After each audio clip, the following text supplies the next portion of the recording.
दोस्तों, आप लोगों ने एक बड़ा ही खूबसूरत सा एक शेर सुना होगा। हर किसी को मुकम्मल जहां नहीं मिलता, किसी को जमीन तो किसी को आसमान नहीं मिलता।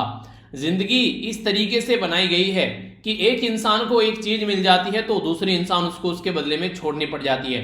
अगर आप लोग देखिए, एक कुछ ऐसी ही बात आप लोगों को यहाँ पर देखने को मिलेगी कि जिम्मेदारियों की एक खूबी होती है, यह आपको कभी बिगड़ने नहीं देती। पर लेकिन आप लोगों ने ये देखा होगा कि ये जो रेस्पॉन्सिबिलिटी होती है, जो जिम्मेदारी होती है, जो बच्चे स्टार्टिंग से ये समझना स्टार्ट कर देते हैं, कहीं ना कहीं उनका बचपन गुम हो जाता है। और खासकर कई बार आप लोगों ने ये बात देखी भी होगी, जब कभी आप लोग किसी ढाबे पे जाते हैं तो वहां पे एक छोटा बच्चा काम कर रहा होता है और कई बार हम लोग उसको छोटू बोलते हैं। पर लेकिन रियलिटी में आप लोगों को मैक्सिमम टाइम वो देखने को मिलेगा, अगर उससे आप लोग बातें करेंगे, कि वो जो छोटू होता है वो अपने घर का बड़ा बेटा होता है और अपने घर को चलाने के लिए वो यहाँ पर इस तरीके से काम कर रहा होता है। ये मैक्सिमम टाइम मैंने खुद ने कई बार ये बातें पूछी हैं। इस तरह की चीज आप लोग फील करोगे तो आप लोग जान पाओगे कि कितनी रेस्पॉन्सिबिलिटी रहती है जब बचपन में ही यहाँ पर बच्चों के कंधों पर, और वो किस तरीके से अपने परिवार को लेकर चलने की कोशिश करते हैं। कई बार ऐसा होता है कि परिवार में कोई नहीं है, ऐसी भी सिचुएशन देखने को मिल जाती है। तो ये जो रेस्पॉन्सिबिलिटी होती है, पर लेकिन एक बात और समझनी पड़ेगी, ये उन्हीं के कंधों पर आती है जो उसको निभा सकते हैं। एक इरेस्पॉन्सिबल बंदे को कभी आप लोगों ने नहीं देखा होगा नॉर्मली। अगर कोई एक आधा अपवाद आ जाए तो अलग बात है कि वो जो है वो अपनी लाइफ में एक सही डायरेक्शन में चल पाएगा। कभी हमेशा जो एक रेस्पॉन्सिबल बंदा है वही अपनी लाइफ में एक सही मुकाम पर पहुंच पाएगा। और ये सही भी है। अगर सोचिए कोई एक बहुत अच्छी पोस्ट है, जैसे कि आप लोग कल को चलकर एक डिस्ट्रिक्ट मजिस्ट्रेट बन गए, अगर आप लोग डीएम बन गए और आप लोगों के अंदर एक अच्छी रेस्पॉन्सिबिलिटी है तो आप लोग उस पोस्ट को काफी अच्छे से निर्वाह करोगे। पर सोचिए कोई ऐसा बंदा अगर डीएम बन जाए जो कि एक रेस्पॉन्सिबल बंदा नहीं है, इरेस्पॉन्सिबल बंदा है, तो कितने सारे लोगों की जो जिंदगी है वो एक तरीके से वहां पर नुकसान पहुंचा सकता है उनको। तो इसीलिए जरूरी है कि एक समझदार, एक एथिकल बंदा उस पोस्ट पर पहुंचना चाहिए। तो रेस्पॉन्सिबिलिटी जो है ये कई बार आप लोगों को इस तरीके से देखने को मिलेगी, खासकर जब यहाँ पर कई बहुत छोटी उम्र में आ जाती है। खासकर उस घर में जब कहीं पर आप लोगों को देखने को मिलेगा, अगर माँ बाप जो हैं वो गुजर जाते हैं या फिर कोई और बुरी कंडीशन आ जाती है, तो उस टाइम पर यहाँ पर एक काफी बुरी प्रॉब्लम देखने को मिलती है। नॉर्मली कई बार अगर घर का भी माहौल आप लोगों को ऐसा देखने को मिल जाता है कि जो माता पिता हैं वो अपने बच्चों को एक रेस्पॉन्सिबल बिहेवियर सिखाते हैं ताकि आगे चलकर वो एक रेस्पॉन्सिबल सिटीजन बने। तो ये सारी चीजें घर से ही स्टार्ट होती हैं। पर लेकिन बहुत सारे लोग जो है अपनी लाइफ में इतना बिजी होते हैं, इन चीजों को नहीं समझ पाते हैं और नहीं इंप्लीमेंट कर पाते हैं। पर लेकिन अगर एक रेस्पॉन्सिबिलिटी आप लोगों ने जितनी जल्दी से समझ ली, उतनी ही जल्दी आप लोग अपने टाइम को इफेक्टिवली यूटिलाइज करना स्टार्ट कर देंगे, क्योंकि आप लोग समझ जाएंगे कि यहाँ पर कितनी ज्यादा इंपॉर्टेंस है आप लोग के टाइम की। और आप लोग इस टाइम को जब ढंग से यूटिलाइज करना स्टार्ट कर देंगे तो अच्छे से आप लोग अपने गोल पर पहुंच जाएंगे। तो आप में से कितने ऐसे जो बच्चे हैं एसएलवी फैमिली के, कितने ऐसे आर्मी मेंबर हैं जो कि आज की डेट में एक रेस्पॉन्सिबल बिहेवियर रखते हैं? मुझे लगता है कि मैक्सिमम सभी आप लोग रखते होंगे, क्योंकि इतने दिनों से हम लोग ये परिवार के तरीके से जो यहाँ पर जुड़े हुए हैं, तो कई सारे बच्चे कई सारी चीजें शेयर करते हैं कि किस तरीके से उसने सोसाइटी में कुछ ना कुछ कंट्रीब्यूशन किया है। पैसा ही यार हर चीज नहीं होता है कि पैसा ही बस कंट्रीब्यूशन करना है। आप लोग बहुत सारी ऐसी छोटी छोटी चीजें हैं, किसी की हेल्प कर सकते हैं किसी भी तरीके से। पैसे से ही हर टाइम हेल्प नहीं होती है। अगर कोई दुखी है उसके साथ में 2 मिनट बैठकर उसको आप लोग एक, उन्हें कहते हैं कि प्रोत्साहन दे सकते हैं ताकि वो अपनी लाइफ में आगे बढ़ सके, तो ये भी एक तरीके का कंट्रीब्यूशन है। तो बहुत सारी ऐसी चीजें आप लोगों को देखने को मिलती है, जो हंसा सकता है किसी को वो हंसाकर कंट्रीब्यूशन दे सकता है, ठीक है। तो बहुत सारी ऐसी चीजें जब आप लोग ढूंढेंगे तो आप लोग को मिल जाएगी। तो ये कुछ बातें थी जो कई दिनों से मेरे दिमाग में भी चल रही थी। मैंने कहा, एक बच्चे की तरह पूछा गया, सर मेरे पास पैसा ही नहीं है, मैं कैसे किसी की हेल्प करूं? मैं आप लोगों को पढ़ा रहा हूं, मैं पैसे दे रहा हूं कि आप लोगों को, ठीक है, आप लोगों की हेल्प हो रही है ना इसमें। तो यार आप भी किसी को पढ़ाकर किसी की इस तरीके से हेल्प कर सकते हैं। आप लोग जिस तरीके से कई सारी चीजें आज की डेट में तो आप लोगों ने देखी होगी, कई बार सोशल मीडिया पर वायरल हो जाती है, अलग अलग तरीके से लोग हेल्प कर रहे हैं, किसी को खाना खिला रहे हैं, लोग हेल्प कर रहे हैं, ठीक है, किसी को ऑक्सीजन के सिलेंडर देकर आज के डेट में हेल्प कर रहे हैं, किसी को दवाइयां दिलाकर हेल्प कर रहे हैं। अगर ब्लड डोनेट आप लोग कर देते हैं तो वो भी एक तरीके की हेल्प हो जाती है। आप लोग के कपड़े अगर जो आप लोग आज के डेट में नहीं पहन रहे, छोटे हो गए हैं, तो आप लोग उन बच्चों को दे दीजिए जिनको आ सकता है, वो भी एक तरीके की हेल्प हो जाती है। तो बहुत सारे तरीके हैं यार हेल्प करने के, तो उसको इस तरीके से मत देखिए कि हेल्प कैसे करनी है। तो ये सारी चीजें जो मैंने आप लोगों को बताई हैं, ये सारी चीजें आप लोग जो एथिक्स का पेपर होता है उसमें आप लोग इनको यूज कर सकते हैं। और ये सारे वो पॉइंट है जो आप लोग कई बार इंटरव्यू में भी आप लोग के अंदर से अगर झलकेंगे तो बहुत अच्छे, बहुत प्यारे मार्क्स आप लोग को मिलेंगे। बहुत शानदार आज का ये डिस्कशन रहने वाला है, तब टकटकी लगाकर ये लेक्चर देखेगा। आइए सबसे पहले क्विज देखते हैं। और हाँ, आज मेरा नंबर मत काटना, ठीक है? कल कई दिनों से यहाँ पर मैं अप्रैल लिख दे रहा था, बेसिकली होता क्या है, जो पीपीटी रहती है उसमें जो बेसिक पीपीटी है, इसमें जो सारी जो आप लोगों की ये पीपीटी लगाई जाती है तो उसमें वो चेंज नहीं रहता है कई बार, ठीक है, तो उसकी वजह से दिक्कत देखने को मिल जाती है। पर लेकिन चलिए, आप लोग इस तरीके से जब इतने अच्छे से चीजों को देखते हैं तो अच्छा लगता है कि हाँ, सोकर नहीं जगकर लेक्चर देखा जा रहा है, तो ये अच्छा लगता है। नंबर काटते हैं कोई नहीं उसमें, पर मैंने गलती की उसी का नंबर काट रहे हैं, फालतू फालतू में नहीं, ठीक है। तो आप लोग एक अच्छे एग्जामिनर बनेंगे, अच्छे एग्जामिनर बनेंगे आगे चल के, जो इस तरीके से चीजों को एग्जामिन करेंगे, ठीक है। अपने लाइफ में भी आप लोग चीजों को ऐसे एग्जामिन कर सकते हैं कि कहां पर आप लोग क्या कमियां कर रहे हैं और क्या क्या खामियां, और उनको इंप्रूव करते हुए चलिए। डेली आप लोग मुझे 2 वीडियो में 10 नंबर में से नंबर देते हैं। मैं आप लोगों से एक रिक्वेस्ट थोड़ी सी और करूंगा कि पूरे दिन अपना क्या क्या काम आप लोगों ने किया है उसको भी सोने से पहले आप लोग एक बार नंबर दिया कीजिए। इससे आप लोग अपनी लाइफ के अंदर जो इंप्रूवमेंट देखेंगे, आप लोगों को मैं प्रॉमिस कर रहा हूं कि वो एक आश्चर्यचकित करने वाला इंप्रूवमेंट होगा, अगर आप लोग उसको इंप्रूव करते हुए चले जाएंगे तो, ठीक है। आइए कुछ इंपॉर्टेंट डे आज यहां पर देखते हैं। सबसे पहले बात करते हैं वर्ल्ड माइग्रेटरी जो बर्ड्स होती है उनके बारे में। माइग्रेटरी यानी कि एक एरिया से दूसरे एरिया में जो घूमते फिरते पहुंच जाती हैं, उन चिड़ियाओं के बारे में बात की जा रही है। इसकी थीम क्या है? जब भी मुझे चिड़िया से रिलेटेड कुछ बात याद आती है तो वो गाना याद आ जाता है, पंछी नदियां पवन के झोंके, कोई सरहद ना इन्हें रोके, सरहद इंसानों के लिए है, सोचो क्या खोया क्या पाया, मैंने और तुमने इंसान होके।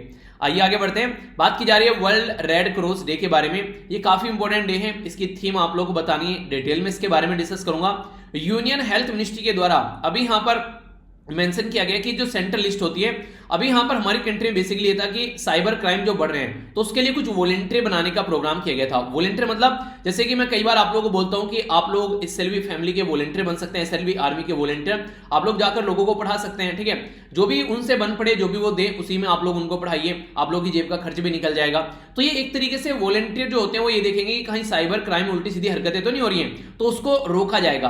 तो इसके चलते यहां पर ये उसके ध्यान रखेंगे और फिर उसको वहां पर आकर मेंशन करेंगे। पर लेकिन इनके द्वारा बोला गया कि ये पॉसिबल नहीं है, क्योंकि जो पुलिस है वो यहां पर कौन सा सब्जेक्ट है, हमारे संविधान में कौन सा शेड्यूल है जिसमें 3 लिस्ट आती हैं, एक को स्टेट लिस्ट बोलते हैं, एक को कॉन्करेंट लिस्ट बोलते हैं और एक को सेंट्रल लिस्ट बोलते हैं। तो ये 3 लिस्ट जो होती हैं ये यहां पर किस शेड्यूल में है और यहां पर पुलिस जो है वो किस शेड्यूल के अंदर आती है, तो ये वो किस लिस्ट के अंदर आती है, ये आप लोग को बताना है। प्यारा सा यहां पर ये क्वेश्चन है। बाकी मैं आप लोगों से काफी कुछ डिस्कस करूंगा इस पर्टिकुलर टॉपिक के अंदर, तो और कई सारी बातें आप लोगों को जानने को मिलेगी। I4C यानी कि 4 बार सी है, ये जो स्कीम है ये होम मिनिस्ट्री की है, इसकी फुल फॉर्म आप लोगों को बतानी है। एक और प्यारा सा क्वेश्चन, ये मैथ बेस्ड क्वेश्चन है, एग्जाम में आप लोगों से बन जाएगा जरा सी देर में। हॉर्न ऑफ अफ्रीका के बारे में बात की जा रही है। अगर आप लोगों को याद है, कई बार मैंने आप लोगों को ये दिखाया, तो ये जो सींग है अफ्रीका का, इस अफ्रीका के सींग के अंदर में एक सबसे बड़ी कंट्री है जो कि कोस्टल बाउंड्री टच करती है अफ्रीका की सबसे ज्यादा, यानी कि ये जो कंट्री है सबसे लॉन्गेस्ट कोस्टल बाउंड्री टच करती है अफ्रीका कॉन्टिनेंट के अंदर। इसका नाम आप लोग को बताना है, डिटेल में डिस्कस करूंगा तो आप लोग समझ पाएंगे, तब तक आप लोग ट्राई कीजिए। स्टेट डिजास्टर रेस्पॉन्स फंड जो है वो अभी यहां पर एक सेक्शन है डिजास्टर मैनेजमेंट एक्ट का, तो उसके अंदर आता है। यहां पर ये आप लोगों को ये बताना है कि एक्ट कब का है, ये भी आप लोगों को पता होना चाहिए। और ये जो फंड है यहां पर, ये बेसिकली रिकमेंड किया गया था हमारी कंट्री में 13th फाइनेंस कमीशन के द्वारा। तो आप लोगों को कम से कम 2 या 3 फाइनेंस कमीशन के तो नाम जरूर याद रखने हैं। एक तो 13th का रखना है, एक 14th का रखना है और एक 15th का रखना है, ठीक है। और अगर इसके अलावा एक का और रख सकते हैं, 4 का भी आप लोग रख सकते हैं यहाँ पर 12th का, तो काफी अच्छा होगा। तो चारों के नाम मैं आप लोगों को बताऊंगा जब लेक्चर डिस्कस करूंगा, इनके बारे में आप लोगों को पता होना चाहिए। और फाइनेंस कमीशन जो है ये आर्टिकल 28 के अंदर आती है हमारी कंट्री में, ये एक संवैधानिक यानी कि कॉन्स्टिट्यूशनल बॉडी भी है, ठीक है। आगे चलते हैं, यहां पर बात की जा रही है India can declare set of refugee as a illegal immigrant, यानी कि अगर कोई म्यांमार से, बांग्लादेश से, कहीं से हमारी कंट्री में अगर रिफ्यूजी आ रहा है वहां से जान बचाकर, तो हम लोग उनको इलीगल करार दे सकते हैं। तो ये करने के लिए हमारे पास में 2 एक्ट हैं, उन दोनों एक्ट का आप लोगों को यहां पर नाम बताना है कि वो जो एक्ट है वो कौन कौन से हैं। बेसिकली नाम क्या बताना है, उनकी आप लोगों को नाम के साथ साथ में ईयर भी बताना है, फिर जब मैं डिस्कस करूंगा तो आप लोगों को उनके बारे में बताऊंगा, ठीक है। नेक्स्ट बात की जा रही है GSOMIA, ये जो है पर्टिकुलर एक एग्रीमेंट है इंडिया और यूएसए के बीच में, जो कि दोनों कंट्री को अपनी इंटेलिजेंस की जो इंफॉर्मेशन है वो शेयर करने के लिए अलाउ करता है। तो ये इंडिया के द्वारा कब साइन किया गया था? यूएसए के साथ में, जो मैक्सिमम यूएसए के स्ट्रेटेजिक पार्टनर है उनके साथ में यूएसए शेयर करता है। तो इंडिया काफी करीब आ गया है यूएसए के आज के डेट में, जिसकी वजह से आज के डेट में रसिया और चाइना काफी चढ़ रहे हैं। ऐसा नहीं होता है कि जब आप लोग किसी के, आप लोग का कोई एक दोस्त है वो आप लोगों से थोड़ा दूर हो जाता है और कोई और दोस्त बन जाता है, तो आप लोग अच्छे से एक दूसरे के साथ में घूमने फिरने खेलने लगते हैं, तो सामने वाला चिढ़ जाता है कि कभी ये मेरा दोस्त हुआ करता था। तो वही चिड़न अभी रसिया और चाइना की देखने को मिल रहे हैं। ये यहां पर आप लोग को बताना है WEE, ठीक है। जो WEF, ठीक है, इसके द्वारा ग्लोबल रिस्क जो रिपोर्ट है ये तैयार की जाती है। तो कई सारी कुछ रिपोर्ट्स होती हैं, आप लोगों से उनके नाम देकर आप लोगों से पूछ लिया जाता है किसके द्वारा प्रस्तुत की जाती है, तो ये आप लोगों को पता होना चाहिए। इंडिया ग्रोस डोमेस्टिक जो प्रोडक्ट है इसके बारे में आप लोगों को बताना है। ये बेसिकली अभी बोला गया है कि कब तक का यहाँ पर जो क्लाइमेट चेंज की वजह से जो नुकसान पहुंचेगा हमारी कंट्री में, ये 1178 बिलियन का, तो यहां पर ये क्लाइमेट चेंज का इंपैक्ट पड़ेगा, तो किस ईयर तक का, तो ये आर्टिकल में मैं आप लोगों से डिस्कस करूंगा। तो कहने का मतलब ये कि बड़ा ही प्यारा, बड़ा ही शानदार, बड़ा ही इंटरेस्टिंग ये डिस्कशन रहने वाला है, तो टकटकी लगाकर ये लेक्चर सुनिएगा। एक बच्चे के द्वारा बोला गया सर ये टकटकी क्या होती है, तो टकटकी का मतलब होता है ध्यान लगाकर सुनना, ठीक है, यानी कि लेक्चर को सुनते हुए एंजॉय करना है, रटना नहीं है, बाकी मेरे ऊपर छोड़ दीजिए। अगर अच्छे से ध्यान लगाकर सुनेंगे तो बहुत कुछ आप लोगों को जानने को मिलेगा। आइए, कई सारे इंपॉर्टेंट डे हैं, पहले डिटेल में इंपॉर्टेंट डे समझ लेते हैं। तो कौन कौन से इंपॉर्टेंट डे हैं एक एक कर यहां पर देखते हैं। सबसे पहले बात करता हूं यहां पर वर्ल्ड माइग्रेटरी बर्ड्स डे के बारे में। जो वर्ल्ड माइग्रेटरी बर्ड डे है, यानी कि एक रीजन से दूसरे रीजन में जब चिड़िया पक्षी जो है वो चले जाते हैं उनको माइग्रेटरी बर्ड बोला जाता है। ये जो डे है ये यहां पर सेलिब्रेट किया जाता है 8 मई को। ये बेसिकली अवेयरनेस फैलाता है जो माइग्रेटरी बर्ड्स के बारे में और किस तरीके से जो इंटरनेशनल कोऑपरेशन कर सकते हैं इनको कंजर्व करने के लिए।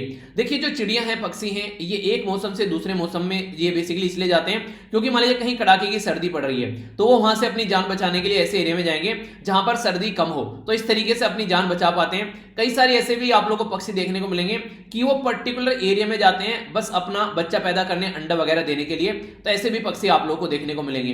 तो यहां पर क्या क्या बातें की जा रही है इसके बारे में, तो खासकर जो थीम होती है वो काफी इंपॉर्टेंट हो जाती है।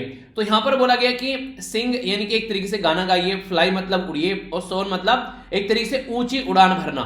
तो लाइक ए बर्ड यानी कि इंसानों को भी ये काम करने चाहिए। तो इसको आप लोग अपने सामने लिखकर चिपका सकते हैं कि आप लोगों को हमेशा गाना गाते हुए जिंदगी में हुलाला हुलाला करते हुए अपना लाइफ को एंजॉय कीजिए, ठीक है। और इसी के साथ में अपना उड़िए, उड़िया मतलब अपने गोल अपने अच्छे से बनाइए और उसी के साथ में उसको काफी ऊंचे लेवल पर आप लोग लेकर जाइए, ठीक है।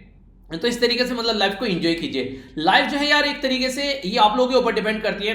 कोई किसी ने कुछ बोल दिया, आप लोग मुंह बनाकर बैठ गए, इरिटेट हो रहे हैं। आप लोग जरा सी देर में अगर बोले तो अपने मूड को सही कर सकते हैं। कोई गाना चलाओ, डांस करने लग जाओ, तो जरा सी देर में आप लोग का मूड फ्रेश हो जाएगा, ठीक है। तो मूड जो होता है वो आप लोगों के हाथ में होता है। ऐसा नहीं है कि वो जितना आप लोग उसको बेकार करना चाहे उतना बेकार कर सकते हैं, ऐसा नहीं है कि वो सही नहीं होगा, सही हो जाएगा 1 मिनट के अंदर अगर आप लोग उसको चुटकियों में सही करना चाहें। लेकिन ये आप लोगों के ऊपर डिपेंड करेगा कि आप लोग चाहते हैं या फिर नहीं चाहते हैं। एक और इंपॉर्टेंट डे यहां पर जो कि खासकर बात करता है वर्ल्ड थैलेसीमिया डे के बारे में। तो थैलेसीमिया ये कैसी बीमारी होती है, तो आप लोगों को पता होगा, आप लोगों का आज के डेट में तो काफी ज्यादा न्यूज में भी है सारी चीजें। ऑक्सीजन जो है वो ब्लड का काम होता है एक एरिया से दूसरे एरिया में ले जाने का। तो यहां पर अगर हमारी बॉडी में जो थैलेसीमिया की बीमारी हो जाती है तो इसकी वजह से उसकी जो बेसिकली जो नॉर्मल तरीके से जो उसके अंदर हीमोग्लोबिन की मात्रा है वो काफी कम हो जाती है जितनी नॉर्मल होनी चाहिए, और इसी के साथ में वो रेड ब्लड जो सेल हैं उनकी ऑक्सीजन कैरी करने की जो कैपेसिटी है वो घट जाती है, तो जिसकी वजह से ये बीमारी देखने को मिलने लगती है। इसमें आप लोगों को एनीमिया की प्रॉब्लम होने लगती है, यानी खून की कमी जिसको आप लोग बोलते हैं। कई बार आप लोगों को थका थका फील होने लगेगा, आप लोग की बॉडी जो है वो नॉर्मल तरीके से फंक्शन नहीं कर पाएगी। तो ये आप लोगों को ये थैलेसीमिया की बीमारी में ये सारी चीजें नजर आएंगी। तो इसके बारे में अवेयरनेस होनी चाहिए। कई सारे लोगों को ये समझ में नहीं आता है कि ऐसी कोई बीमारी उनकी बॉडी में देखने को मिल रही है। तो इसी के चलते जो थीम रखी गई है, बोला गया कि एड्रेसिंग हेल्थ इनइक्वालिटी, जो इनके जो हेल्थ इनइक्वालिटी है, आप लोगों ने घर में भी देखा होगा, अगर घर में कोई लड़का बीमार हो गया, कोई एक तरीके से मेल पार्ट बीमार हो गया, तो तुरंत जो फीमेल है घर में या फिर माँ मम्मी बहन जो भी है तो वो तुरंत परेशान हो जाती हैं और तुरंत बोलती है डॉक्टर के जाओ, ये करके आओ। पर लेकिन इसका अपोजिट देखिए, जब खुद बीमार हो जाती हैं तो फिर चलो यार एक आध दिन और देख लेते हैं, सही हो जाएंगे, ठीक है, थोड़ा सा काढ़ा पी लो बनाकर, ठीक है, अपना अच्छे से चाय पी लो बनाकर, उसमें काली मिर्च वगैरह अदरक वगैरह डाल के अच्छे से, ठीक है, ऐसे ऐसे नुस्खे चलते रहते हैं। तो ये एक तरीके से इनइक्वालिटी है यहाँ पर। तो एक तरीके से अगर कोई मेल बीमार है तो वो है, फीमेल बीमार है तो इस तरीके से रिक्वायरमेंट देखने को मिलेगी। और सबसे एक बुरी बात यहाँ पर ये, अगर फीमेल कोई घर में यानी कि माँ बहन या फिर कोई और पर्सन बीमार होता है तो मेल उतना फोकस नहीं देते हैं घर पे जितना कि फीमेल मेल का एक तरीके से फोकस करती है। तो ये इनइक्वालिटी देखने को मिलती है और ये सोसाइटी में हर जगह आप लोगों को देखने को मिल जाएगी। तो अक्रॉस द ग्लोबल जो थैलेसीमिया कम्युनिटी है उनको ये चीजें ध्यान में देनी पड़ेगी कि इस इनइक्वालिटी को कम करना है। तो ये अब की बार की थीम है, ठीक है। आई होप कि आप लोग नहीं भूलेंगे, कोई भी चीज अपने से कोरिलेट कर देख लो यार, जिंदगी में कभी नहीं भूलोगे, फिर आप लोग उसको अच्छे से याद रख पाओगे।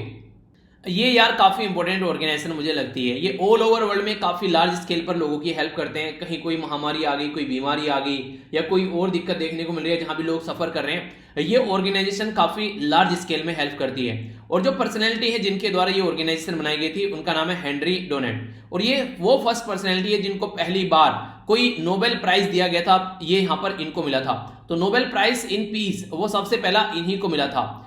8 मई को ये डे सेलिब्रेट करते हैं और वो इस पर्सनैलिटी का बर्थडे है। तो यहां पर फर्स्ट नोबेल पीस प्राइज इनको मिला था। उसी के साथ में अगर बात करें, ये Swiss humanitarian Nobel peace prize इसको 1901 में मिला। रेड जो क्रॉस सोसाइटी है, जो उसको यहां पर जो इसके द्वारा नोबेल प्राइज 3 बार जीता जा चुका है। यहां पर पहला तो आप लोगों को यहां पर देखने को मिल गया ये वाला, जो कि यहां पर इनको मिला, ठीक है। उसके बाद में जो सोसाइटी है ये जो कि यहां पर ये बनाएगी, उसको यहां पर 3 बार नोबेल प्राइज मिला, 1917, 1944 और 1963। तो इसी के लिए थीम भी काफी इंटरेस्टिंग है यहां पर, अनस्टॉपेबल, यानी कि चलते ही जा रहे हैं। एक गाना भी है अनस्टॉपेबल के नाम से, सुनिएगा, आप लोगों को इंटरेस्टिंग लगेगा।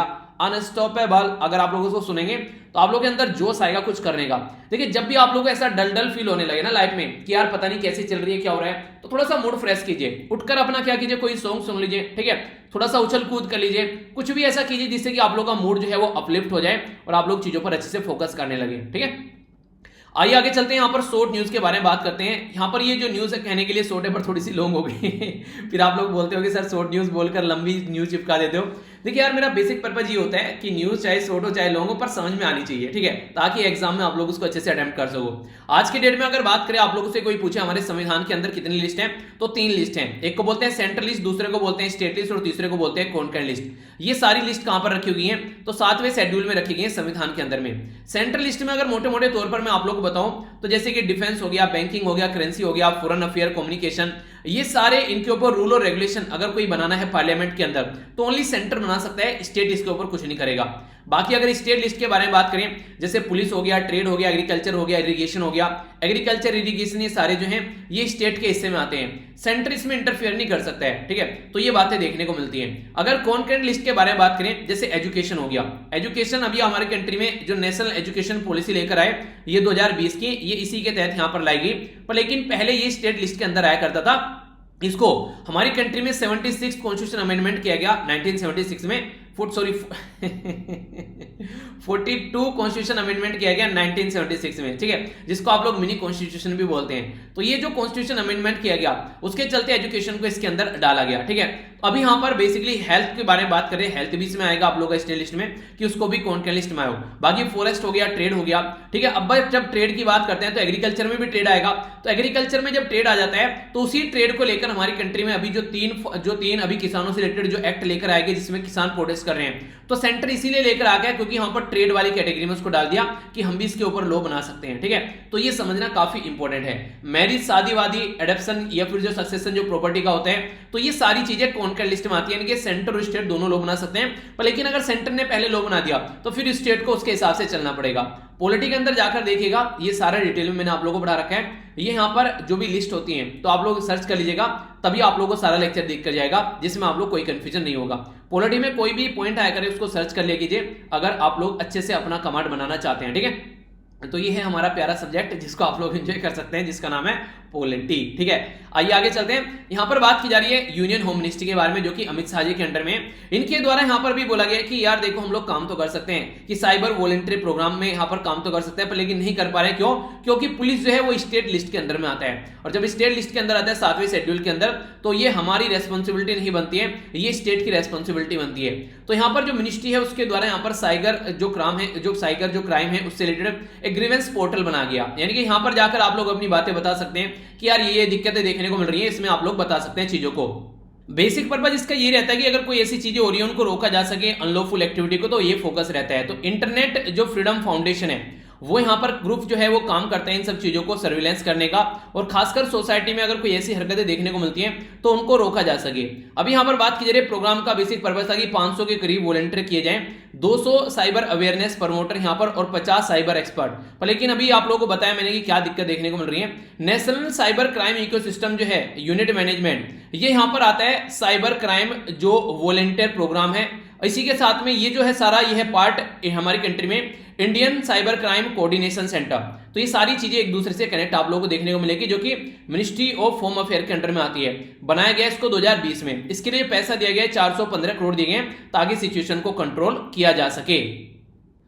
आप लोगों ने एक बात सुनी होगी कि एक मछली जो है वो पूरे तालाब को गंदा बना देती है, पर लेकिन यहाँ पर वो बात जो है वो इंप्लीमेंट होती भी है और होती भी नहीं है। अब उसके लिए दो कंडीशन आप लोगों को देखने को मिलेगी, तो कहां पर होती है और कहां पर नहीं होती है तो वो हम लोग समझेंगे। अभी ये रिसेंटली काफी ज्यादा न्यूज में रहा, हेड कम्युनिटी, ये बेसिकली हेड इम्यूनिटी, तो इसके बारे में हम लोग समझेंगे आखिर कंडीशन क्या थी। आप लोग यहाँ पर इसको समझने के लिए ये पिक्चर है, ये काफी अच्छे से इसको समझा पा रही है। मान लीजिए यहाँ पर ये पर्टिकुलर एक ये सोसाइटी है जिसमें कई सारे लोग रहते हैं। अब यहाँ पर ये है जो ये ऑरेंज कलर का है बीच में, ये एक पर्सन है जो कि वायरस से इफेक्टेड है, ठीक है। बाकी के जो ये सारे पर्सन जो हैं ये एक नॉर्मल तरीके से बिल्कुल अपनी जो इम्यूनिटी है वो अच्छी बनाए हुए हैं, पर लेकिन ये अकेला पर्सन जो है ये क्या करेगा, अगर ज्यादा जो लोग हैं यहाँ पर वो यहाँ पर उनकी इम्यूनिटी अच्छी नहीं है तो फिर यहाँ पर काफी सारे लोग जो हैं वो इंपैक्टेड होते हुए नजर आएंगे। यानी कि आप लोग देख सकते हैं यहाँ पर काफी सारे लोग जो हैं वो इसकी वजह से बीमार हो जाएंगे, और ये वो लोग हैं जिनकी इम्यूनिटी अच्छी थी वो बचे हैं, पर लेकिन अगर सारे आसपास में बीमार हो जाएंगे तो सबको चपेट में लेकर यहाँ पर बैठ जाएगा ये, ठीक है। यानी कि ओनली कुछ लोगों को ही आप लोगों ने वैक्सीनेट किया है, कुछ ही लोगों को आप लोगों ने दवाई दी है, जिसकी वजह से ये सिचुएशन आप लोगों को देखने को मिली। पर लेकिन सोचिए अगर एक येलो पर्सन है और बहुत सारे लोग ऐसे हैं जिनको आप लोगों ने दवाई दे रखी है, तो इससे ये फायदा होगा कि अगर चारों तरफ को यहाँ पर दवाइयों वाले लोग हैं इनको घेर लेंगे तो फिर यहाँ पर ये आप लोगों को नजर आएगा कि एक आधे लोग को ही यहाँ पर ये बेसिकली डिजीज का शिकार बना पाएंगे। तो यहाँ पर मैक्सिमम लोगों को यहाँ पर दवाई दे देने का मतलब है कि एक तरीके से एक ऐसी इम्यूनिटी डेवलप कर देना ताकि बीमारी जो है उसको फैलने से रोका जा सके। तो ये हेड कम्युनिटी, ये हेड इम्यूनिटी की बेसिकली कैटेगरी में आता है। तो हेड इम्यूनिटी अगर आप लोगों से कोई पूछे तो आप लोग यहाँ पर ये उदाहरण देकर वहां पर समझा भी सकते हो, ठीक है। तो यानी कि ज्यादा से ज्यादा लोगों को अगर वैक्सीनेट किया जा सके तो फिर हम लोग इस बीमारी को बढ़ने से रोक सकते हैं। तो ये बात आप लोग ध्यान में रखिएगा। तो इसी के बारे में यहां पर बात की जा रही है। तो यहां पर बोला गया कि herd immunity also known as population immunity. Immunity क्या होती है, हमारी बॉडी का एक ऐसा सिस्टम जो बीमारी के साथ में लड़ता है और हम लोगों को बीमार होने से बचाता है। तो ये एक तरीके से इस कैटेगरी में आता है। तो इनडायरेक्ट वे में अगर बोला जाए तो यहां पर ऐसा नहीं बोल सकते आप लोग यहां पर कि हेड इम्यूनिटी जो है वो यहां पर इसका मतलब ये नहीं कि यहां पर अनवैक्सीनेटेड और इंडिविजुअल जो इसके यहाँ पर जिसको प्रीवियसली कभी इन्फेक्शन नहीं हुआ है, तो ऐसा नहीं है, ठीक है। इसमें बेसिकली ये रहता है कि एक इंडिविजुअल पर्सन, ठीक है, जिसका जो इम्यून सिस्टम अच्छा नहीं है, ठीक है, पर लेकिन वो एक किसी कम्युनिटी में रह रहा है जहां पर मैक्सिमम लोगों का जो यहाँ पर आज की डेट में जो इम्यूनिटी सिस्टम अच्छा है, तो फिर वहां पर बीमारी फैलने के जो चांसेस है वो काफी कम रहेंगे। यानी कि जिनकी इम्यूनिटी बेकार है वो काफी कम है। तो ये सिचुएशन आप लोग यहाँ पर बोल सकते हैं। तो ये कई बार आप लोगों को यहाँ पर देखने को मिलती है। तो इसके बारे में आप लोग थोड़ा सा आइडिया रख सकते हैं। कई बार आप लोगों से इस तरीके की डेफिनेशन पूछ ली जाती है। नेक्स्ट यहाँ पर बात की जा रही है, ये बात की जा रही है कोविड-19 से रिलेटेड यहाँ पर हमारी कंट्री में जो CSIR है। चलिए CSIR की फुल फॉर्म बताइए, देखिए कौन कौन बताता है। ये जब न्यूज यहाँ पर खत्म होगी तो मैं आप लोगों को न्यूज के एंड में बताता हूँ, तब तक आप लोग ट्राई कीजिए। CSIR और इसी के साथ में CMERI, इसको बोलते हैं central mechanical engineering research institute, ठीक है। तो यहाँ पर ये बेसिकली कहाँ पर है, CSIR और CMERI ये दुर्गापुर में है, और दुर्गापुर कहाँ पर है, ये वेस्ट बंगाल में है। तो इनके द्वारा इंडिजिनियसली यानी कि अपने आप डेवलप किया गया है ऑक्सीजन एनरिच टेक्नोलॉजी, जो कि कोविड-19 के जो पेशेंट यानी कि जो मरीज है कोविड-19 से यानी कि कोरोना से, उनकी हेल्प करने में ये काफी मददगार साबित होगा। सेंट्रल मैकेनिकल इंजीनियरिंग जो रिसर्च इंस्टीट्यूट है यहाँ पर, ये जिसको यहाँ पर CSIR CMERI बोला गया दुर्गापुर, ये यहाँ पर वेस्ट बंगाल के अंदर है और अकेला इकलौता ऐसा इंजीनियरिंग इंस्टीट्यूट है हमारी कंट्री में। अगर आप लोग बात करें यहाँ पर, अगर बात की जाए तो पब्लिक ये engineering research and development institute है दुर्गापुर के अंदर में यहाँ पर, और the only institute national level पर जो कि रिसर्च इंस्टीट्यूट है यहाँ पर मैकेनिकल इंजीनियरिंग के फील्ड में, ठीक है। तो एक लौता ऐसा ये इंस्टीट्यूट है।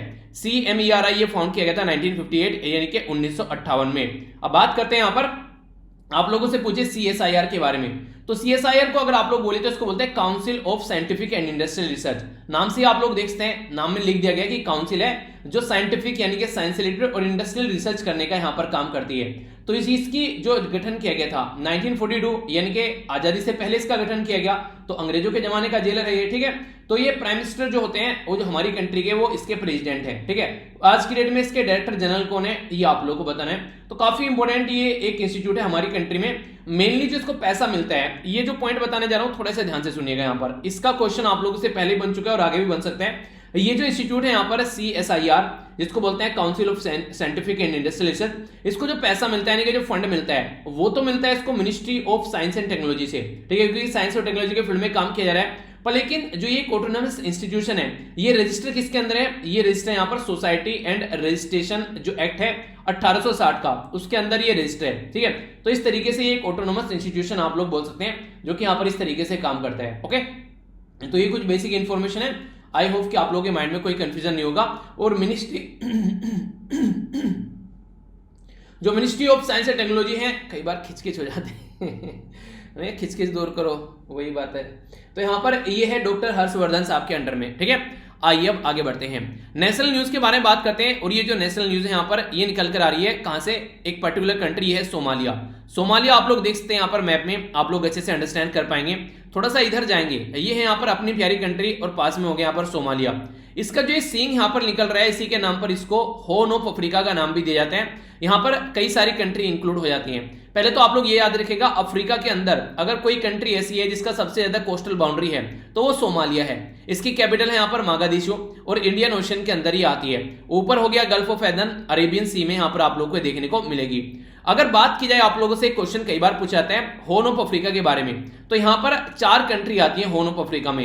एक तो है इरिटेरा, दूसरा यहाँ पर जिबूती, डी साइलेंट है यहाँ पर, कई बार मैं भी इसको डिजिब्यूटी बोलता था, पर लेकिन फिर इसका प्रोनाउंसिएशन जब सुना तो समझ में आया जिबूती। तो इसलिए मैं बोलता हूँ यार, कोई भी माँ के पेट से सीख के नहीं आता है, मैंने भी पढ़ पढ़कर यहीं पर सीखा है। आप लोग भी थोड़ा सा भी ध्यान लगाकर सीखेंगे तो ये सारी चीजें आप लोगों को याद रहने लगेगी। ठीक है, बहुत सारे ऐसे शब्द थे जैसे कि पहले आज की डेट में मैंने आप लोगों को एक वर्ड यूज किया करते थे जिसको मैं कई बार चेक रिपब्लिक बोलता था, जबकि चेक रिपब्लिक है। ठीक है, तो ये सारी चीजें देखिए, अगर जैसे कि आप लोग देखिए, अगर कोई पर्टिकुलर पर्सन जो है, आप लोगों को जहां भी लगे कि हाँ ये वर्ड जो आप लोग गलत बोल रहे हैं तो उस पर थोड़ा प्रैक्टिस कीजिए, आप लोग उसको इंप्रूव कर लेंगे आसानी से। ये सारी चीजें प्रैक्टिस से ही मैंने की है और प्रैक्टिस से ही आप लोग कर पाएंगे। अगर मेरे स्टार्टिंग के लेक्चर देखेंगे तो बहुत सारी गलतियां मैं किया करता था उनमें, पर लेकिन चीजें सीख सीख कर आगे बढ़ते रहो और ये चीजें इंप्रूव हो जाती हैं। आप लोगों ने देखा होगा एक नया नया जो डॉक्टर है वो स्टार्टिंग में फीस काफी कम लेता है। ठीक है, पर लेकिन जैसे जैसे उसकी रेटिंग बढ़ती चली जाती है वो पर्सन जो है अपनी फीस बढ़ा देता है। तो इसका मतलब क्या है कि उसने मेहनत की है और उसने काफी ज्यादा एक्सपीरियंस ले लिया है पर्टिकुलर मरीज को देखने का। अब जो पहले 100 रुपए फीस लिया करता था वही इंसान जो है अब आप लोगों को 3-3, 4-4 हजार रुपए, मतलब नॉर्मली आप लोगों को अगर कोई हाई फाई डॉक्टर होगा तो इतनी फीस भी कई बार आप लोगों को लेता हुआ मिल जाता है। तो ये वो अपनी जो मेहनत है उसकी फीस ले रहा है, तो ये उसने मेहनत की है। तो जब कोई पर्टिकुलर इंसान अपने ऊपर मेहनत करना स्टार्ट कर देता है तो उसी तरीके से वो चमकने लगता है। तो आप लोग भी अपने आप को इस कैटेगरी में डाल सकते हैं। जो भी शब्द आप लोगों को लगा कि यार ये समझ में नहीं आया, तुरंत उसको जाकर मैप में देखिए, वो मैप का वर्ड है, अगर मैप का कोई पर्टिकुलर क्वेश्चन है, इसी तरीके से आप लोग चीजों को समझ पाएंगे।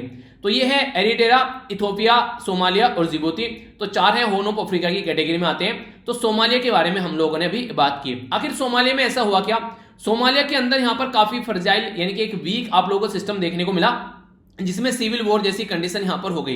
यहां पर हालांकि एक पर्टिकुलर पर्सनैलिटी है जिनका नाम है, जो प्रेसिडेंट है यहां पर, इनका नाम है मोहम्मद अब्दुल्लाही मोहम्मद। ठीक है, तो ये इनका नाम है यहां पर, जो कि बेस्ट नाम से जाने जाते हैं, इनका नाम है यहां पर फरमाजो।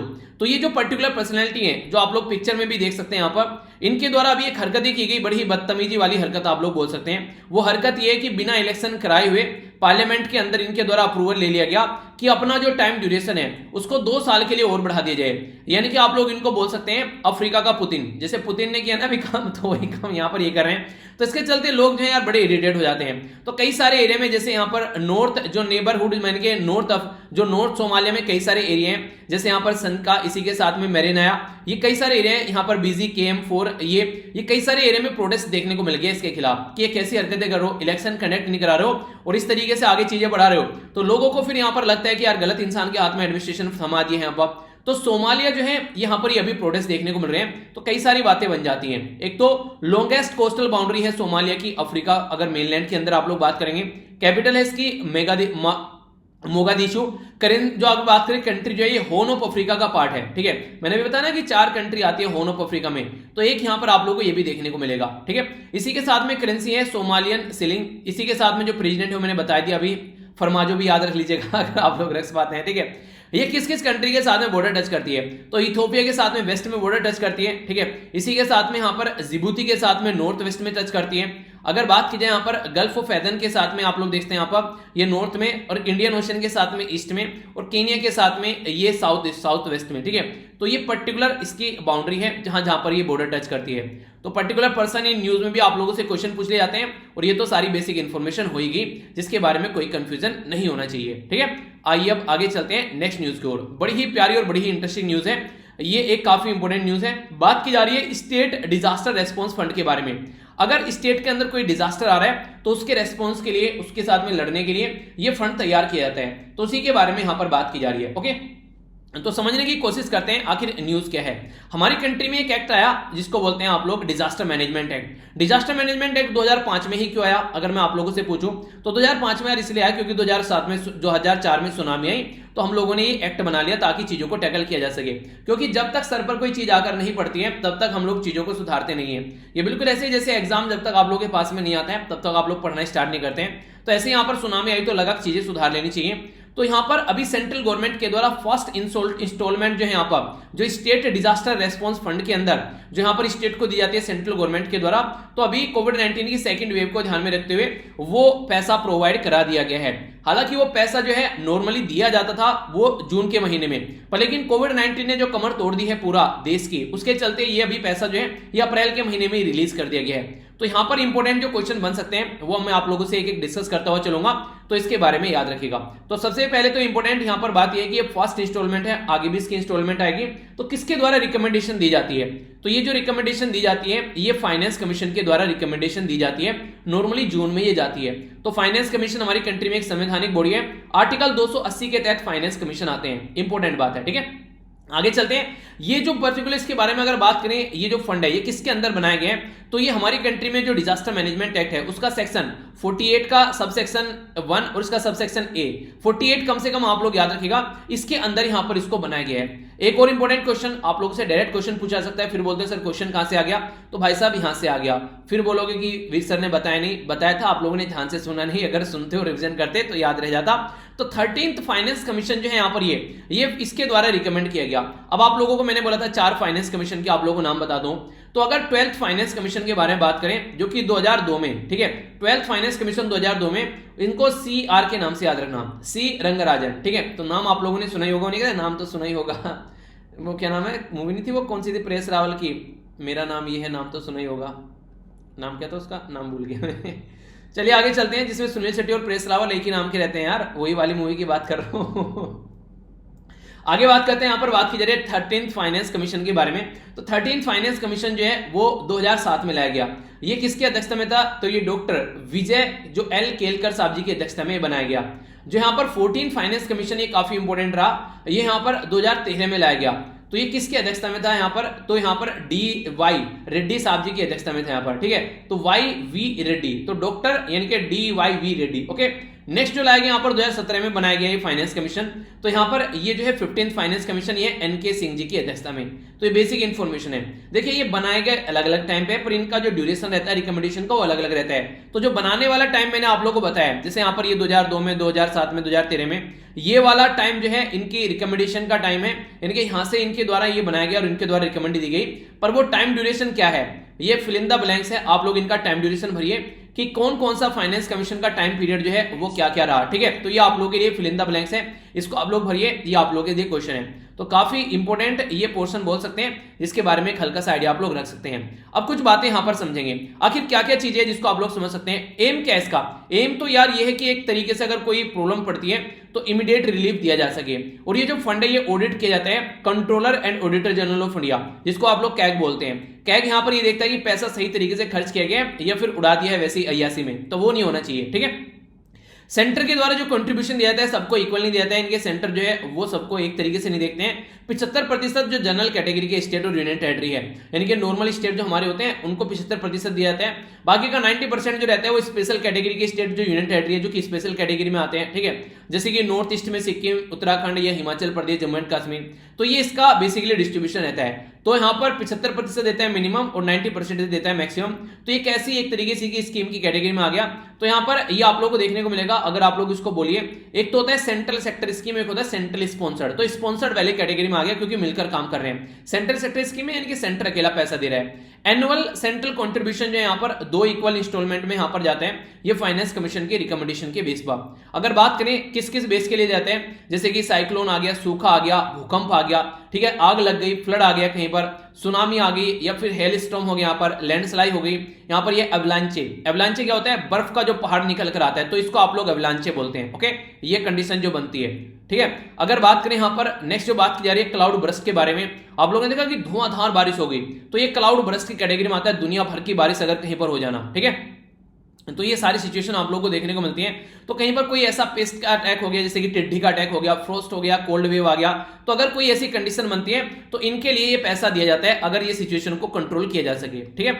आगे अगर बात करते हैं यहाँ पर अप टू द 10% जो फंड है ये अवेलेबल रहता है ये स्टेट डिजास्टर फंड के अंडर में, और यहाँ पर प्रोवाइड करता है इमीडिएट रिलीफ। अगर कहीं पर कोई नेचुरल एक्टिविटी, कोई डिजास्टर आ गया तो इमीडिएट यहाँ पर ये रिलीफ के लिए प्रोवाइड किया जाता है ये यहाँ से, यानी कि जो पैसा दिया जाता है 10% ऑलरेडी यहाँ पर स्टेट डिजास्टर के अंडर रहता है, ताकि कोई दिक्कत बन जाए तो तुरंत यहाँ पर उसको यूज किया जा सके, ठीक है। इसीलिए कहते हैं कि महीने में अगर सैलरी मिली है, स्टार्टिंग में इसको खर्च नहीं करना है, थोड़ा रखिए, क्या पता क्या दुर्दशा बन जाए, उस टाइम पर इसको यूज किया जा सकता है। नेक्स्ट बात की जा रही है यहाँ पर कि not included in notified disaster, जो मिनिस्ट्री ऑफ होम अफेयर के अंडर में आते हैं उसमें इंक्लूडेड नहीं रहते हैं, तो इसलिए यहाँ पर, ठीक है, consider to be the disaster within the local. एक और इंपॉर्टेंट बात यहाँ पर, हमारी कंट्री में आजकल में 28 स्टेट हैं और 8 यूनियन टेरिटरी हैं, तो 8 स्टेट और 28 स्टेट 8 यूनियन टेरिटरी के अंदर जो भी डिजास्टर होता है, कोई आपदा आती है, तो वहां के लिए बात की जा रही है यहाँ पर, ऐसे नहीं कि नेशनल डिजास्टर आ गया कोई, उसके बारे में बात नहीं की जा रही है, ठीक है। तो ये समझिएगा यहाँ पर, क्योंकि स्टेट के बारे में बात की जा रही है, तो ये बेसिक इंफॉर्मेशन है यार, इसके बारे में आप लोग हल्का हल्का आइडिया रख सकते हैं।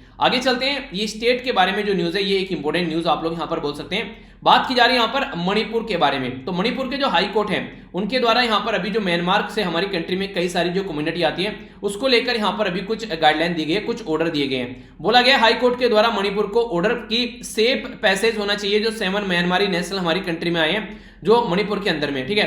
तो यूनाइटेड नेशन जो basically high commissioner for refugee है तो न्यू दिल्ली में, तो यहाँ पर उसको ध्यान में रखते हुए देखिए, मान लीजिए अगर म्यांमार में किसी को मारा जा रहा है तो आप लोग उसको मरने के लिए वापस भेज रहे हैं, तो वो सही तरीका नहीं है, इंसानियत के नाते भी सही नहीं है, और तो दूसरी बातें रहेगी। हाँ, अगर वहां पर माहौल नॉर्मल हो जाता है, जैसे बांग्लादेश में माहौल नॉर्मल हो गया था, बहुत सारे लोगों को हमने रिटर्न कर दिया था, तो वो वाली चीजें अच्छी है।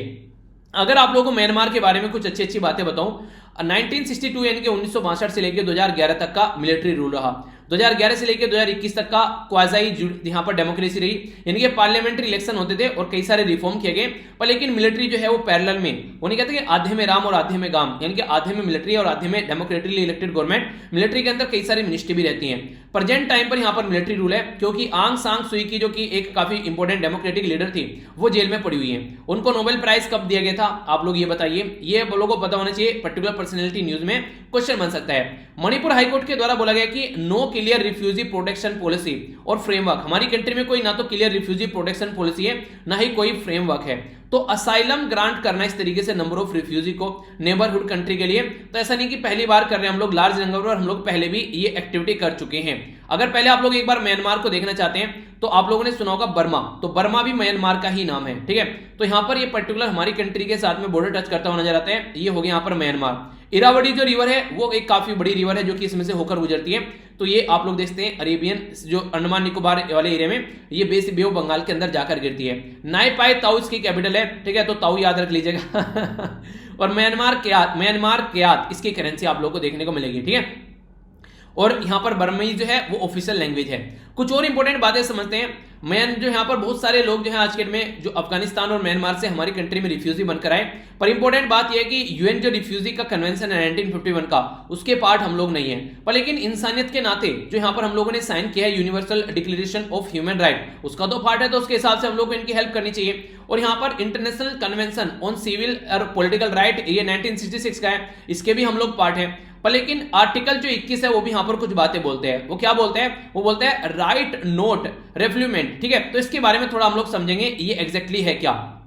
ये वाली स्लाइड आप लोग देखिए, ये हो गया बेसिकली यहाँ पर म्यांमार वाला रीजन, और म्यांमार वाले रीजन से यहाँ पर ये हो गया रैखाइन वाला जो स्टेट है, यहाँ पर अराकान जो रैखाइन वाला स्टेट है यहाँ पर, ये यहाँ से काफी सारे लार्ज स्केल को मारकर हमारी कंट्री में ये आगे आप लोग ये वाला देखते हैं यहाँ पर, ये है बेसिकली रैखाइन वाला स्टेट। तो ये बर्मा म्यांमार के अंदर में काफी सारे लोगों को यहाँ पर मार के भगाया गया, रोहिंग्या कम्युनिटी, और आज के डेट में तो नॉर्मल लोग भी यहाँ पर अपनी जान बचा रहे हैं। तो अगर कोई भी हमारी कंट्री में आता है तो ये आर्टिकल 21 हमारा बोलता है कि राइट ऑफ नॉन रेफेलमेंट, ठीक है। तो इसका मतलब ये होता है कि अगर कोई पर्टिकुलर पर्सन जो है अपनी जान बचाकर अगर हमारे देश में आए तो ये हमारी रेस्पॉन्सिबिलिटी है कि उसको मरने के लिए वापस उनके देश में नहीं ढकेलना है जब तक कि सिचुएशन नॉर्मल न हो जाए।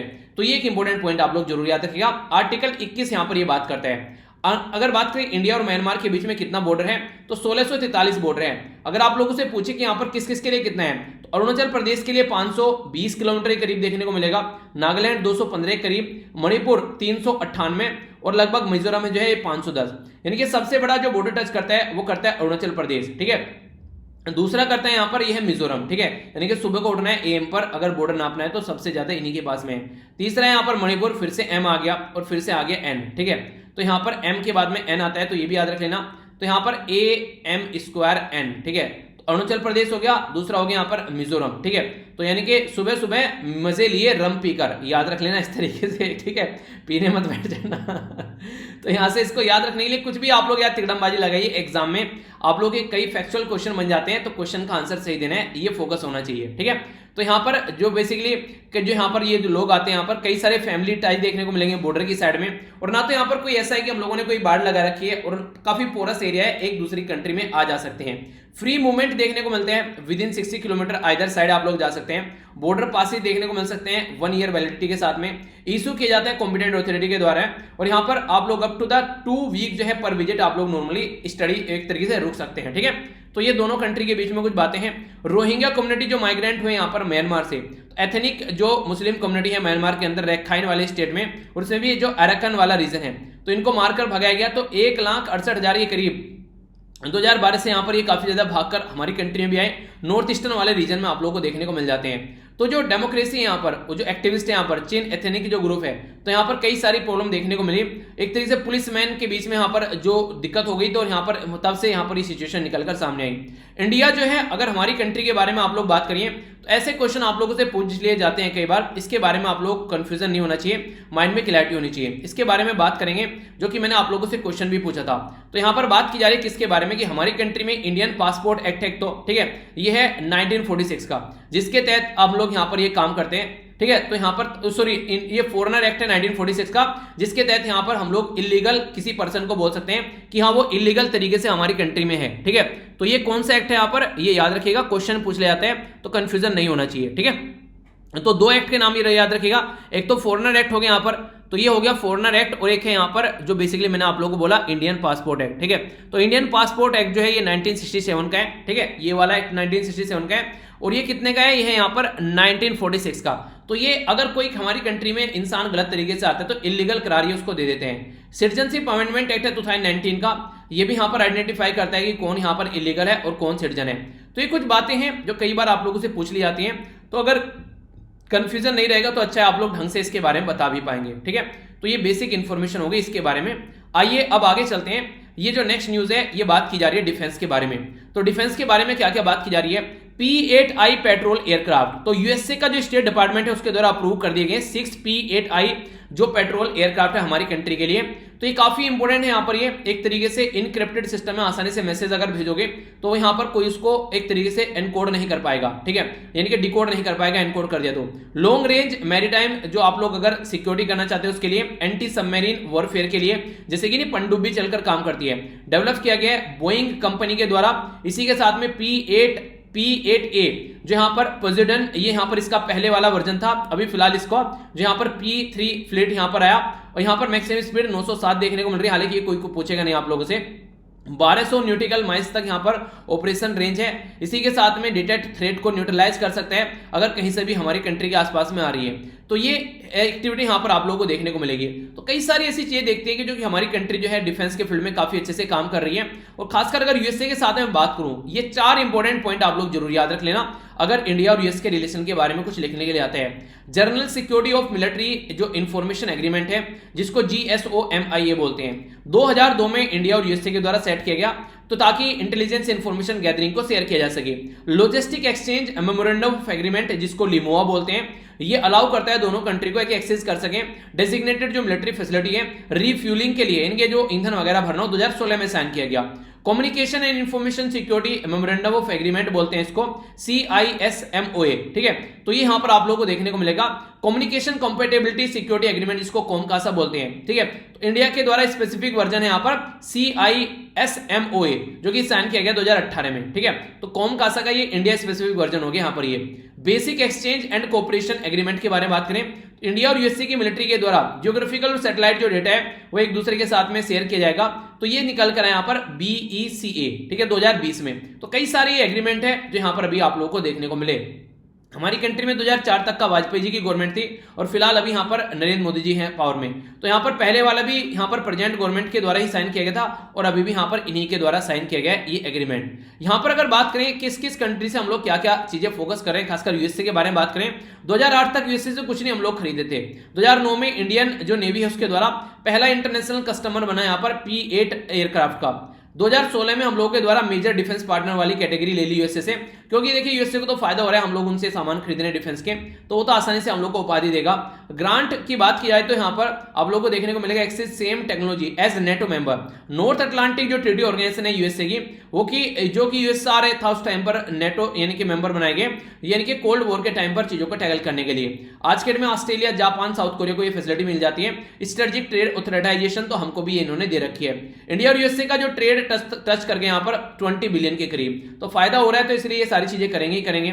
बाकी अगर बात करें कोमकासा यानी कि communication compatibility and security agreement, पूछा जा सकता है किसका है यहाँ पर, ये तो यहाँ पर यूएसए का है। तो इंडिया के द्वारा साइन किया गया ताकि जो कि एक फ्रेमवर्क तैयार किया जा सके, ट्रांसफर किया जाएगा कम्युनिकेशन सिक्योरिटी इक्विपमेंट को। इसी के साथ में इंटर ऑपरेबिलिटी देख सके दोनों कंट्री की कैसी है उसको चेक किया जा सके, और यूएस ओरिजिन सिस्टम जो है वो सिक्योर डेटा लिंक वो इंडिया को भी यूज किया जा सके। इसी के साथ में 4 जो यहाँ पर फाउंडेशनल एग्रीमेंट है वो यहाँ पर काफी इंपोर्टेंट जो कि मैंने भी बताया, तो इनके बारे में बात की जा रही है। तो ये वो वाली चीजें जिनसे डायरेक्ट आप लोगों से क्वेश्चन पूछा जा सकता है। अगर आप लोगों के माइंड में क्लैरिटी रहेगी तो फिर कोई भी प्रॉब्लम आप लोगों को देखने को नहीं मिलेगी, ठीक है। तो इनके बारे में आप लोगों को पता होना चाहिए, क्वेश्चन बन जाते हैं तो आप लोग एकदम एक तरीके से उसके बारे में बता सकते हैं। नेक्स्ट यहाँ पर बात की जा रही है इकोनॉमी के बारे में। तो ये जो न्यूज इकोनॉमी से निकल कर आ रही है इसमें क्या क्या बातें की जा रही है तो डिटेल में हम लोग समझेंगे। और देखिए कहीं पर भी आप लोग कोई डाउट हुआ करे ना तो उसके बारे में आप लोग जरूर बताया कीजिए, ठीक है। तो बात की जा रही है यहाँ पर ग्रीनिंग द फाइनेंशियल जो बेसिकली सिस्टम है, ठीक है। तो इसके बारे में समझते हैं। Recently reserve Bank of India के द्वारा network for grinning the financial system इसके बारे में बात की गई, तो इसको ज्वाइन किया गया। तो ये सिस्टम है क्या, पहले आप लोग ये समझिए। तो network for grinning the financial जो सिस्टम है यहाँ पर ये, जिसमें ग्लोबल के जो भी सेंट्रल बैंक है, ठीक है, और उनके जो सुपरवाइजरी अथॉरिटी है वो मिलकर यहाँ पर काम करते हैं। तो एनालाइज करते हैं यहाँ पर क्या क्या कॉन्सिक्वेंसेज हैं क्लाइमेट जो चेंज के, और ताकि उसके हिसाब से फाइनेंशियल सिस्टम को हम लोग तैयार कर सकें। तो इसका अभी हमारी कंट्री का जो सेंट्रल बैंक है रिजर्व बैंक ऑफ इंडिया वो पार्ट बना है। रीडायरेक्ट करता है ग्लोबल फाइनेंसिंग की ताकि प्रॉपर वे में लो कार्बन एमिशन देखने को मिले और चीजों को टैकल किया जा सके। 2017 में पेरिस वन प्लानेट समिट भी देखने को मिली, जिसके चलते हम लोग को ये देखना था कि ये बैंक वगैरह कैसे काम करेंगे ताकि चीजों को देखा जा सके। ये होस्ट की गई थी फ्रांस के द्वारा, तो फ्रांस के द्वारा बैंक क्यू डे जो है इनके द्वारा होस्ट की गई 2017 में। तो ये भी एक इंपॉर्टेंट पॉइंट आप लोगों से पूछ लिया जाता है। देखिए ऑल ओवर वर्ल्ड में नॉर्मल तरीके से लोग काम कर ही रहे हैं, पर लेकिन इस वाले फील्ड में कैसे हम लोग मिलकर काम कर सकते हैं जो कि बैंकिंग वाला सेक्टर हो गया, तो इसके बारे में बात की जा रही है। क्लाइमेट फाइनेंसिंग की बेसिकली मतलब क्या होता है, यानी कि लोकल लेवल पर, नेशनल लेवल पर ये सब जो मिलकर आकर साथ में और पब्लिक प्राइवेट सब मिलकर यहाँ पर पैसा इकट्ठा करें ताकि प्रॉब्लम का सोल्यूशन निकाला जा सके। और उस काम क्या रहता है, सपोर्ट किया जा सके मिटिगेशन और एडप्शन, यानी क्या क्या प्रॉब्लम हो रही है उनका सोल्यूशन निकाला जा सके। और वर्ल्ड इकोनॉमिक फोरम के द्वारा जो ग्लोबल रिस्क रिपोर्ट तैयार की गई 2021 की, याद रखना क्वेश्चन बन जाएगा इंपॉर्टेंट, वर्ल्ड इकोनॉमिक फोरम के द्वारा ग्लोबल रिस्क रिपोर्ट तैयार की गई। तो क्लाइमेट का जो इंपैक्ट है वो काफी ह्यूज है आज के डेट में। और जब इस रिपोर्ट के बारे में बात करें तो इनके द्वारा बोला गया कि इंडिया की जो ग्रोस डोमेस्टिक प्रोडक्ट है 2050 में यहाँ पर ये 1178 बिलियन के करीब हम लोग को इंडिया को लॉस देखने को मिलेगा ओनली क्लाइमेट चेंज की वजह से, यानी कि खेती में पैदावार कम होगी और भी बहुत सारे मुद्दे देखने को मिलेंगे। नॉन प्रॉफिट जो शक्ति फाउंडेशन है। तो इंडिया के अंदर अगर बात करें, कंपनी जो है वो क्लाइमेट चेंज के मुद्दे पर ढंग से फोकस देकर नहीं चलती हैं। काफी लिमिटेड इसके अंदर आप लोगों को एक्सपर्टीज देखने को मिलेगी। लिमिटेड रिलेवेंट टूल या मेथोडोलॉजी यूज करते हैं ताकि क्लाइमेट पर ध्यान ही नहीं देते हैं, और लिमिटेड सब्जेक्ट नॉलेज आप लोगों को देखने को मिलेगी। तो ये मुद्दे ऐसे हैं जिनके ऊपर हम लोग को सोचना पड़ेगा और काम करना पड़ेगा। न्यूजीलैंड फर्स्ट कंट्री बनी जिसके द्वारा अनाउंस किया गया कि किस तरीके से फाइनेंशियल फ्रीडम हम लोग को लेकर चलनी है क्लाइमेट रिस्क से रिलेटेड, ताकि इस अपॉर्चुनिटी को ग्रैब किया जा सके। रिजर्व बैंक ऑफ इंडिया के बारे में बात करें तो सेंट्रल बैंक है हमारी कंट्री का, जो कि मिनिस्ट्री ऑफ फाइनेंस के अंडर में आता है। इंडियन रुपी जो इशू की जाती है, सप्लाई की जाती है, वो इसी के द्वारा की जाती है। रेगुलेशन यहाँ पर इंडियन बैंकिंग सिस्टम को यहाँ पर तैयार करता है। शक्तिकांत दास इसके गवर्नर है। अच्छा, मैं आप लोगों से पूछूं, शक्तिकांत दास जो है वो कौन से नंबर के गवर्नर है? तो ये जाकर आप लोग सर्च करना। हेडक्वार्टर मुंबई में महाराष्ट्र के अंदर है। एस्टेब्लिश किया गया था 1935 में, यानी कि अंग्रेजों के टाइम पर। इसी के साथ में according to the Reserve Bank of India 1934 के हिसाब से हम लोग काम करते हैं। पहले इसका हेडक्वार्टर वेस्ट बंगाल में बनाया गया, बाद में ट्रांसफर कर दिया गया यहाँ पर मुंबई के अंदर में। तो आज के डेट में वहां पर है। क्लाइमेट चेंज का मतलब क्या होता है? ग्लोबल वार्मिंग होती है एक तरीके से ह्यूमन के द्वारा जो भी यहाँ पर ग्रीन हाउस गैस निकाली जाती है, तो उसके चलते जो वेदर का पैटर्न है जब उसमें चेंज आ जाता है तो आप लोग इसको क्लाइमेट चेंज बोल देते हैं। यानी कि इंसानों के द्वारा जो मौसम के अंदर जो भी यहाँ पर रायता फैलाया जाता है वो यहाँ पर क्लाइमेट चेंज की कैटेगरी में आता है। तो क्या काम करना है? लो कार्बन इकोनॉमी बनानी है, लो फॉसिल फ्यूल यानी कि जो भी पेट्रोल डीजल ये सब यूज करते हैं कम करो। डीकार्बोनाइज करना है इकोनॉमी को, ठीक है, ताकि ये सारी चीजें इन्वायरमेंट पर इंपैक्ट ना डाले। इकोनॉमी बेस जो है वो on the low carbon power source होना चाहिए और मिनिमल आउटपुट होना चाहिए ग्रीन हाउस गैस एमिशन का। ये फोकस है यहाँ पर, ताकि कार्बन डाइऑक्साइड जो है वो कम निकल सके, ठीक है। तो सन की जो रेज है वो पास थ्रू होती है एटमॉस्फेयर से, ठीक है। सम जो रेज है रिफ्लेक्ट हो जाती है स्पेस में, अलाउ करती है अर्थ को कूल करने के लिए। तो यहां पर ये सारी जो चीजें, सम रेज जो होते हैं वो ट्रैप हो जाती है कार्बन डाइऑक्साइड के अंदर में। तो इससे क्या होता है कि जो हमारा अर्थ का टेम्परेचर है वो बढ़ना स्टार्ट हो जाता है, ठीक है।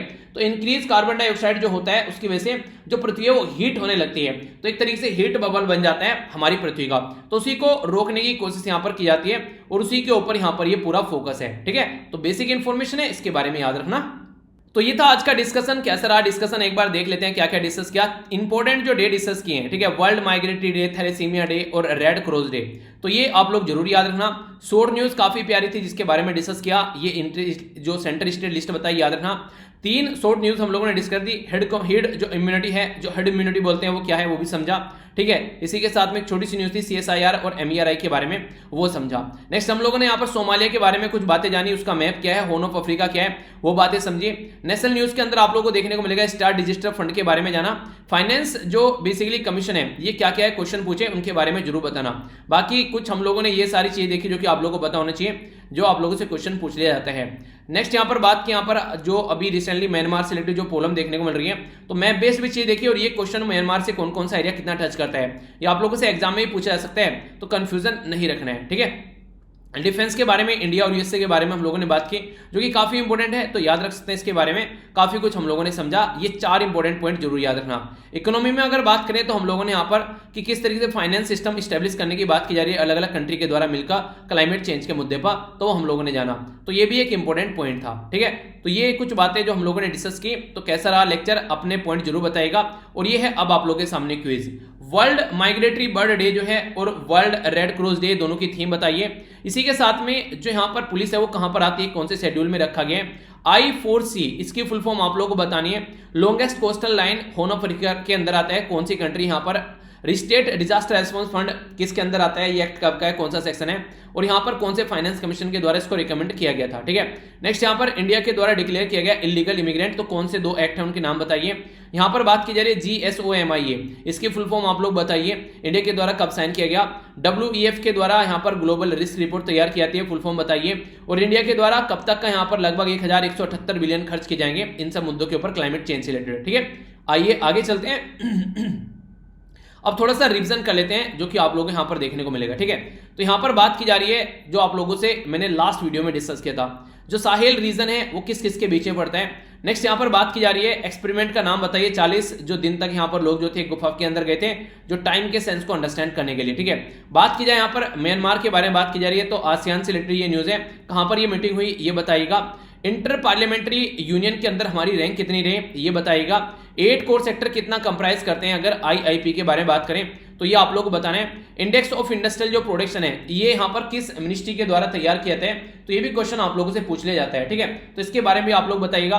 नेक्स्ट यहाँ पर बात करें एशियन डेवलपमेंट आउटलुक रिपोर्ट है किसके द्वारा तैयार की जाती है। इसी के साथ में अगर बात करें कौन सी ऑर्गेनाइजेशन है जो कि यहाँ पर स्नेक बाइट के बारे में बात करती है, ठीक है, तो पहले का जो क्वेश्चन का आंसर यहाँ पर होगा ये है अटलांटिक और रेड सी, ठीक है, तो अटलांटिक क्वेश्चन हो गया और रेड सी हो गया। दूसरे का यहाँ पर इसका एक्सपेरिमेंट का नाम क्या है, ये डीप टाइम एक्सपेरिमेंट, ठीक है, तो डीप टाइम एक्सपेरिमेंट हो गया। आसियान कंट्री के बारे में बात करें तो यहाँ पर ये इंडोनेशिया की कैपिटल में मिले जकार्ता में, जहां पर म्यांमार की हरकतों को सुधारने की बात की जा रही है। हमारी कंट्री की रैंक कितनी है यहाँ पर, ये है 153, ठीक है, तो ये भी इंपॉर्टेंट क्वेश्चन था। हमारी कंट्री में जो आईपी तैयार किया था ये लगभग 40% के करीब यहां पर आप लोगों को ये इसका रेट देखने को मिलेगा। बेस क्या था इसका वो बताइए, मैंने डिस्कस किया था डिटेल में। इंडेक्स ऑफ इंडस्ट्रियल प्रोडक्शन जो है ये Ministry of Statistics and Programme Implementation के अंडर में आते हैं और ये एशियन डेवलपमेंट बैंक के द्वारा ये रिपोर्ट तैयार की जाती है। वर्ल्ड हेल्थ ऑर्गेनाइजेशन के बारे में याद रखिएगा, तो स्नेक बाइट के बारे में हम लोगों ने बात की। तो ये सारे आंसर है आप लोगों के सामने जो कि आप लोग यहाँ पर देख सकते हैं, ठीक है, ये 7 है, नंबर मत काट लेना, ठीक है। चलिए, तो ये था आज का डिस्कशन। मैं आशा करता हूँ आप लोगों ने एंजॉय किया होगा। पीडीएफ यहाँ से जाकर डाउनलोड कर लेना, सारी एक जगह इकट्ठे मिल जाएगी और मेरे साथ ट्विटर, इंस्टाग्राम और फेसबुक पर भी कनेक्ट रह सकते हैं वीर तालियान के नाम से। फीडबैक जरूर देना कि 10 में से कितने मार्क्स दोगे ताकि लेक्चर को इंप्रूव किया जा सके। तो नेक्स्ट लेक्चर में मिलता हूँ। बड़ों को नमस्ते, छोटों को प्यार, छोटी सी लाइफ एंजॉय करा। तब तक के लिए जय हिंद।